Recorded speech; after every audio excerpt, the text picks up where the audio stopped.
আসসালামু আলাইকুম। এবার সারা মুসলিম বিশ্বের নেতারা ফিলিস্তিনকে সাহায্য করতে এবং যুদ্ধবিরতিতে আহ্বান জানিয়েছেন ট্রাম্পকে। আর এরই মধ্যে আমাদের হাতে এসে পৌঁছেছে সকল গুরুত্বপূর্ণ আন্তর্জাতিক বাংলা সংবাদ। শুরুতে জানিয়ে দিচ্ছি এই সংবাদগুলোর শিরোনাম। এবার ইসরায়েলের ভয়াবহ হামলায় গাজা ও লেবাননে নিহত 107 জন।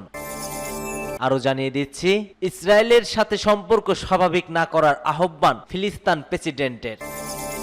এরপরে থাকছে মার্কিন সহায়তায় পশ্চিম তীর দখলে নেওয়ার পরিকল্পনা ইসরায়েলের।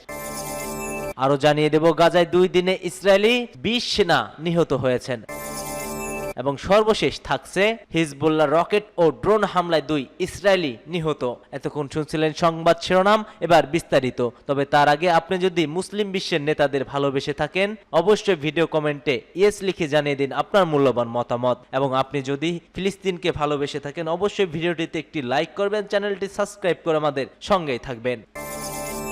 ইসরায়েলের ভয়াবহ হামলায় গাজা ও লেবাননে নিহত 107 জন। ফিলিস্তিনের অবরুদ্ধ গাজা ভূখণ্ড ও লেবানন জুড়ে ভয়াবহ হামলায় অব্যাহত রেখেছে ইসরায়েল। এতে গত 24 ঘন্টায় 2 দেশে কমপক্ষে 107 জন নিহত হয়েছে। এর মধ্যে গাজায় নিহত হয়েছে 63 জন ফিলিস্তিনি। আজ বুধবার পৃথক প্রতিবেদনে এই তথ্য জানিয়েছে সংবাদ মাধ্যম আল জাজিরা ও বার্তা সংস্থা আনাদুলু। এদিকে একদিনেই ইসরায়েলি বর্বরতায় লেবাননে 44 জন প্রাণ হারিয়েছে। আল জাজিরা বলছে মঙ্গলবার ভোর থেকে গাজা জুড়ে ইসরায়েলি হামলায় কমপক্ষে 63 জন নিহত হয়েছেন। এছাড়া গাজার পশ্চিম দেইর আল বালাহে আল নূর মসজিদের কাছে জনাকীর্ণ এলাকায় গাজায় হামলা চালায় ইসরায়েলি বিমান হামলার কমপক্ষে আরো 6 জন নিহত হয়েছে। অবরুদ্ধ গাজা ভূখণ্ডের স্বাস্থ্য মন্ত্রণালয় জানিয়েছে গত বছরের অক্টোবর থেকে এ পর্যন্ত মোট মৃতের সংখ্যা দাঁড়িয়েছে 43,665 জনে। এ হামলায় আহত হয় আরো 1,03,076 ফিলিস্তিনি।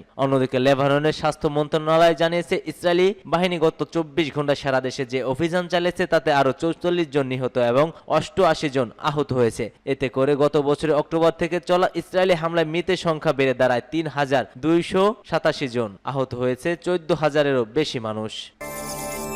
এদিকে ইসরায়েলের সঙ্গে সম্পর্ক স্বাভাবিক না করার আহ্বান জানিয়েছেন ফিলিস্তিনের প্রেসিডেন্ট। মুসলিম রাষ্ট্রপ্রধানদের ইসরায়েলের সাথে সম্পর্ক স্বাভাবিক না করার আহ্বান জানান ফিলিস্তিনের প্রেসিডেন্ট মাহমুদ আব্বাস। সৌদি আরবে অনুষ্ঠিত ওআইসি ও আরব লীগ আয়োজিত শীর্ষ সম্মেলনে বক্তব্যকালে এই আহ্বান জানিয়েছেন তিনি। ফিলিস্তিনি প্রেসিডেন্ট বলেন গাজায় আন্তর্জাতিক আইন লঙ্ঘন করে আগ্রাসন চালাচ্ছে ইসরায়েল। তারা ফিলিস্তিনিদেরকে গণহত্যা করেছে, টার্গেট করেছে জাতিসংঘের ফিলিস্তিনি বিষয়ক ত্রাণ সংস্থা ইউএনআরডিডব্লিউ কর্মীদেরকেও। সেজন্য তাদের সাথে সম্পর্কের পূর্ণ মূল্যায়ন করুন। একই সাথে দখলদারদের সাথে সম্পর্ক স্বাভাবিক করা থেকে বিরত থাকুন। জাতিসংঘের প্রতি আহ্বান জানিয়েছে মাহমুদ আব্বাস বলেন ইসরায়েল আন্তর্জাতিক আইন লঙ্ঘন করেছে, জাতিসংঘের সাধারণ পরিষদ ও নিরাপত্তা পরিষদকে অমান্য করেছে। তারা যদি আন্তর্জাতিক আইনের প্রতি শ্রদ্ধাশীল নাই হতে পারে তাহলে জাতিসংঘ থেকে তাদের সদস্যপদ স্থগিত করুন। মুসলিম নেতাদের উদ্দেশ্যে তিনি বলেন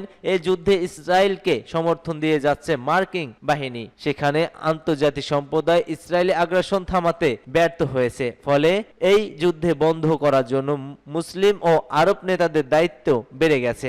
এ সময় তিনি চলমান যুদ্ধ বন্ধে কার্যকর ভূমিকা রাখার জন্য আহ্বান জানান। একই সাথে গাজাকে সহায়তা প্রদান এবং দখলদার বাহিনীর প্রত্যাহারের নিরাপত্তা পরিষদের ভূমিকাকে নিশ্চিত করার উপর জোর দিয়েছেন। সূত্র মিডল ইস্ট মনিটর।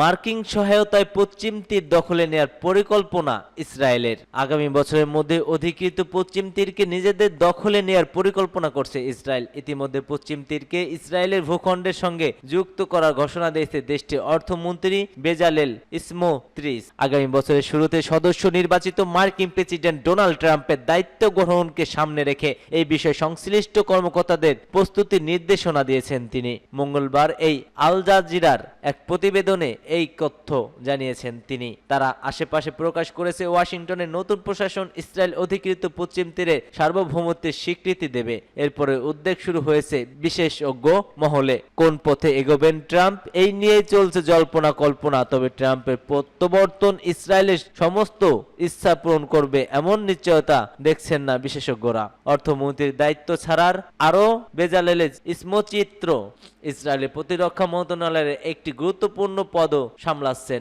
এছাড়া তিনি অধিকৃত পশ্চিম তীর এবং এর বসতিগুলো প্রশাসনের তত্ত্বাবধানের দায়িত্বে আছেন।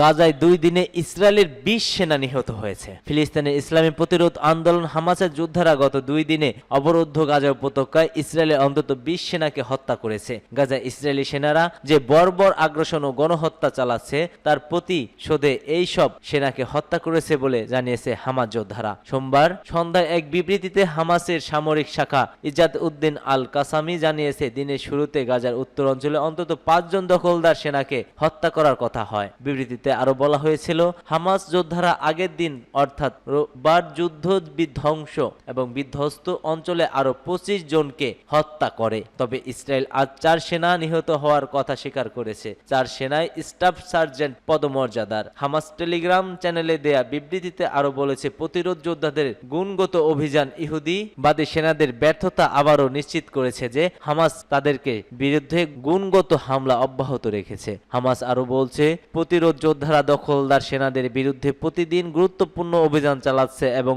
সেই সেনাদের ক্ষতির মুখে পড়েছে। তাদের যুদ্ধযান ধ্বংস হয়েছে। হামাসের প্রতিরোধের মুখে নেতানিয়াহুর স্বপ্ন বাস্তবায়ন হবে না, তারা কোনো লক্ষ্য অর্জন করতে পারবে না। খবর পার্টস টুডোর। হিজবুল্লাহর রকেট হামলায় 2 ইসরায়েলি নিহত। উত্তর ও মধ্য ইসরায়েলে কয়েক ডজন রকেট ও ড্রোন নিক্ষেপ করেছে লেবাননের সশস্ত্র গোষ্ঠী হিজবুল্লাহ। এ হামলায় উত্তর উপকূলীয় শহর নাহারিয়ায় 2 ইসরায়েলি নাগরিক নিহত হয়েছেন। এক প্রতিবেদনে এ খবর দিয়েছে টাইমস অফ ইসরায়েল। নিহত 2 বাসিন্দা হলেন জিফ বেলফার এবং সিমন নাজম। নিহত হয়েছে পৌরসভায় জানিয়েছে কর্তৃপক্ষ।